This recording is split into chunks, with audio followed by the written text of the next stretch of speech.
ជំរាបសួរអំពូមីងយាយតាទាំងអស់គ្នាថ្ងៃនេះនាំអារម្មណ៍អំពូមីងយាយតាទៅទស្សនានៅខ្ទមចំការរបស់ឪពុកខ្ញុំតាមផ្លូវទេសភាពស្រស់ស្អាតខ្លាំងមែនទែនអំពូមីងមានដើមឈើជាច្រើនហើយបន្តិចទៀតនេះគឺយើងនឹងធ្វើការឆ្លងទំនប់នេះខែប្រាំងគឺអត់មានទឹកលិចទេអំពូមីងប៉ុន្តែបើខែទឹកជន់គឺពិបាកធ្វើដំណើរពិបាកឆ្លងកាត់អំពូមីងដោយសារទឹកលិចណាកន្លែងនេះប៊ីចូល10អំពូមីងចេះកាច់មកតន់ភ័យខ្លាំងមែនតើអំពូមីងអើយហើយនេះកាត់មកដល់ខ្ទមរបស់ខ្ញុំខ្ទមនេះគឺខ្ញុំនៅតាំងពីតូចឥឡូវគឺមានសភាពចាស់ទ្រុឌទ្រោមដែរហើយអំពូមីងនេះគឺជាអូនរបស់ខ្ញុំក៏ទៅកន្លែងឪពុករបស់ខ្ញុំដើម្បីជិះយានយន្តអំពូមីង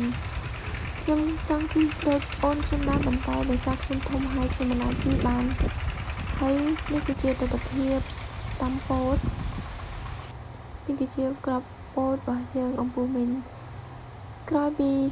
ការដាំពោតរួចខ្ញុំបានទៅមើលម្ទេសឪពុករបស់ខ្ញុំដាំគឺល្អខ្លាំងមែនទែនអំពូមីងហើយក៏នឹកឃើញថាបុកបំបំទេហូបជាមួយត្បែកបុកបំបំទេបានហើយតែគួរស្ដាយអំពូមីង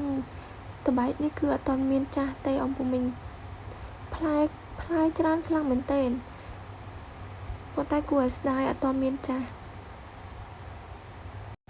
ចឹងហើយអំពូមីងអាចទស្សនាមើលផ្លែបានគឺផ្លែច្រើនខ្លាំងមែនទែន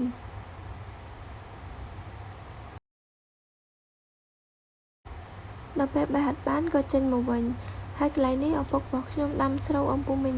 ប៉ុន្តែអត់សូវបានស្រូវទេបានស្មៅគោដោយសារឪពុករបស់ខ្ញុំគាត់ចិញ្ចឹមគោដែរអំពូមីងហើយកន្លែងនេះក៏បណ្ដាខ្ញុំក៏ទៅមើល